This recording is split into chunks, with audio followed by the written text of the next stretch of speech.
은혜는 죄보다 크고 깊다. 마이크는 한때 성공한 사업가였습니다. 그는 큰 회사를 운영하며 많은 돈을 벌었고 명성과 인정을 받았습니다. 그러나 그의 성공은 오히려 그를 교만하게 만들었고 점차 가족과 친구들을 멀리하게 되었습니다. 돈과 권력을 추구하던 그는 그 과정에서 다른 사람들을 무시하고 나쁜 선택을 하게 되었습니다. 결국 사업은 망했고 그는 모든 것을 잃었습니다. 마이크는 한동안 술과 담배로 자신의 상실감을 잊으려 했습니다. 그러나 어느 날 우연히 들른 교회에서 만난 한 목사님의 이야기와 기도가 그의 마음을 움직였습니다. 목사님은 마이크에게 하나님께서 그의 죄를 용서하시고 새로운 시작을 주신다고 말했습니다.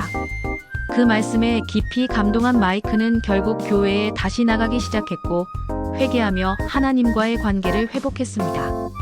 몇 년 후 마이크는 다시 삶의 의미를 찾게 되었고 하나님의 은혜로 새롭게 시작한 사업에서 다시 성공을 거두게 되었습니다. 그러나 그는 이제 더 이상 돈과 명예를 우선시하지 않았습니다. 대신 그는 자신의 삶을 통해 하나님의 사랑을 전하고 주변 사람들에게 진정한 의미 있는 삶을 살도록 돕는 일이 더 중요해졌습니다. 죄에 빠졌던 사람도 회개하고 돌아올 때 하나님은 결코 그를 포기하지 않으시고 다시 일어설 수 있도록 돕습니다. 죄가 크다고 해서 하나님께서 우리를 포기하신다고 생각하지 마십시오. 하나님은 죄인을 긍휼히 여기시고 그들이 회개할 때마다 기꺼이 용서하십니다. 죄를 범했을 때 즉시 하나님께 나아가 회개하는 그리스도인의 마음에 대해 묵상해 보겠습니다.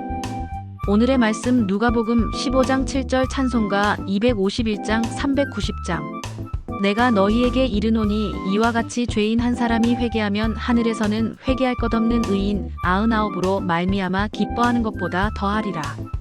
많은 사람은 죄를 지으면 그에 대한 대가를 치러야 한다고 생각합니다. 우리가 하나님 앞에 범죄하면 그로 인해 벌을 받아야 한다고 믿습니다. 그러나 하나님의 은혜는 우리가 회개하고 돌아오면 언제든지 용서해 주십니다. 주님은 우리를 죄 가운데 버려두지 않으시기 때문입니다. 하나님은 죄인을 찾으십니다.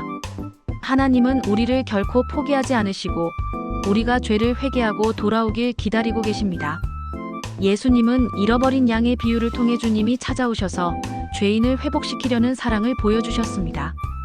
예수님은 단 한 마리의 양도 포기하지 않으셨습니다. 죄가 크고 무거우면 회복이 불가능하다고 느껴질 수 있습니다. 그러나 하나님은 회개하는 자를 절대 외면하지 않으십니다. 언제나 하나님은 회개하는 죄인을 받아주시고 품에 안아주십니다. 하나님께 회개하고 돌아온다면 누구라도 반드시 용서와 회복을 경험할 수 있습니다.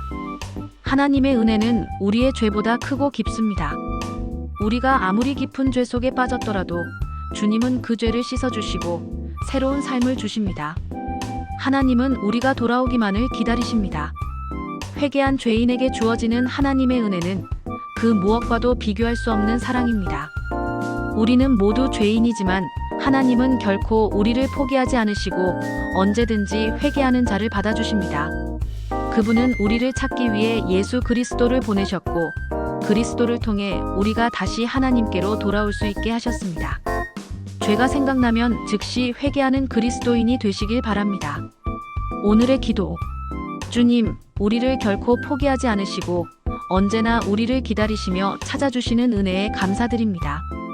언제나 주님께 회개하고 돌이키게 하옵소서. 예수님의 이름으로 기도합니다. 아멘.